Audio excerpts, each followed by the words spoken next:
Dennis Fritz. Years ago, I took martial arts classes at a studio where many of the senior black belts revered the studio director with near religious awe. He was their master, their guru, their swami. They ascribed all sorts of mystical knowledge and spiritual wisdom to him. The irony was the director seemed to have no desire for such veneration. He did not appear to seek it, nor did he appear to exploit it in any way. Frankly, I even wonder how aware he was that a number of his longtime students viewed him in this manner. The need of megamaniacal cult leaders to acquire followers seems pretty straightforward. But what about the need of would-be followers to enter into guru-disciple relationships?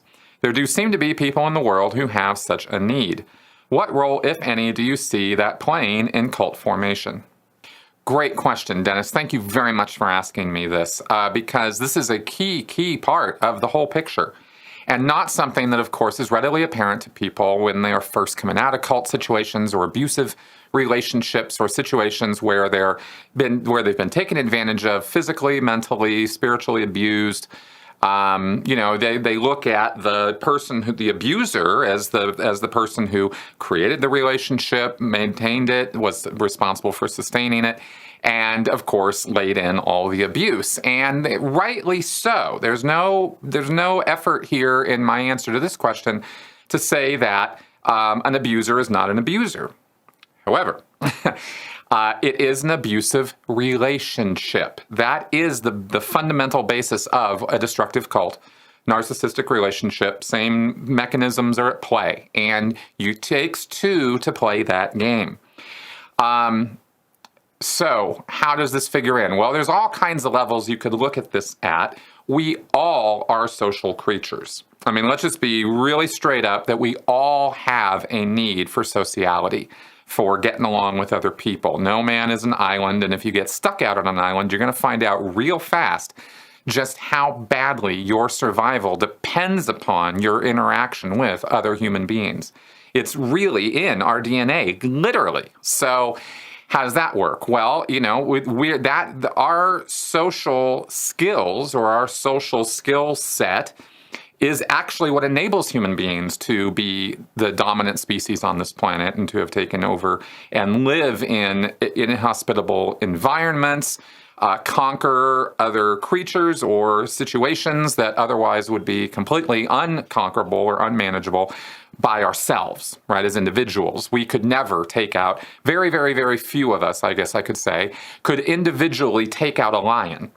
But out on the African savannah, when we teamed up, that worked, and everybody benefited from that. And that's how it all started, or at least that's one way it could have started. So, so that is a need we all have. It's a biological imperative. It's not just a nice idea.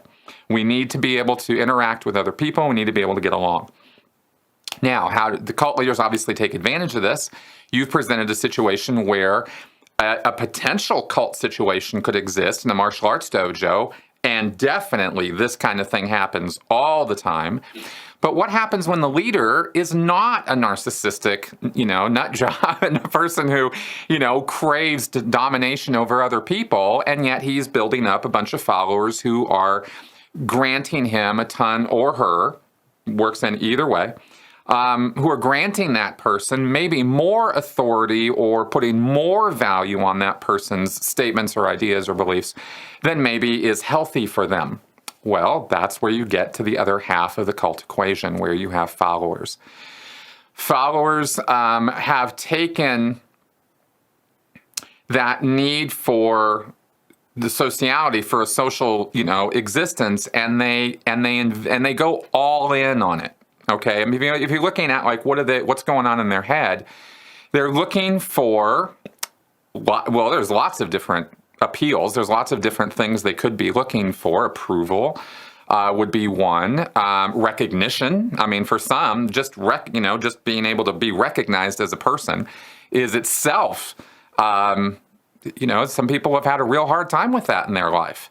And they're, if they're a little introverted, if they are a little shy, if they have been bullied, if they have been abused in the past in some fashion or another, if they were raised in an abusive environment, especially, this can be very, very difficult on their psyche, right, on their brain and what goes on up here. And it's no joke that when you overstress children, you create future problems that are going to stick with this person for the rest of their life until they get some therapy or treatment. So when people like that go into these group situations, they're bringing a lot of baggage with them. And they're looking to an authority figure, a teacher, a politician, a leader of some kind, any kind, who is sitting up there saying, I know what to do or how to do this thing, and then the person who might be a little, more invested than they should be in trying to get other people or a leader or leaders to direct their life, because that's what they kind of were raised with, or that's where they're coming from for whatever reason. When they go into a situation like that, then it's really, really easy for them to go into a submissive sort of attitude. And you get a bunch of these guys together, and you get a teacher who's actually a really good teacher or an instructor or whatever. And they just allow them, they kind of put too much into it themselves, right? It's basically, I think you get the idea where I'm going with all this. So, it becomes a destructive cult when the leader then sees this and starts taking advantage of it. And it actually takes a great force of will on the part of some people to not go there, for the leaders to not do that, because it becomes so easy to take advantage. It becomes so they almost want you to. It seems like of course they don't. Of course they don't. Nobody wants to be abused. Nobody wants to be taken advantage of. But they so willingly seem to put themselves in that position that there are some people who just go, well, they asked for it, right? And of course, nobody asks for abuse, but to a certain mindset, that is the situation, and then they proceed to take advantage.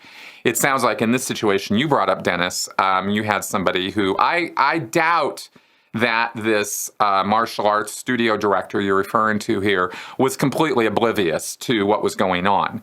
It sounds like you had somebody who actually had some integrity and some idea of what it means to be a teacher, who didn't take advantage. And I would like to think that that's more common than, running into people who will take advantage. I think that's true, actually. I think it's true that most people are like that. And the destructive cult leaders or people who will take advantage are few and far between. But we highlight all those cases here on this channel, so it's a little hard for me to say because I'm fully immersed in that world, and so I see it all the time. But I optimistically think that most people are not like that.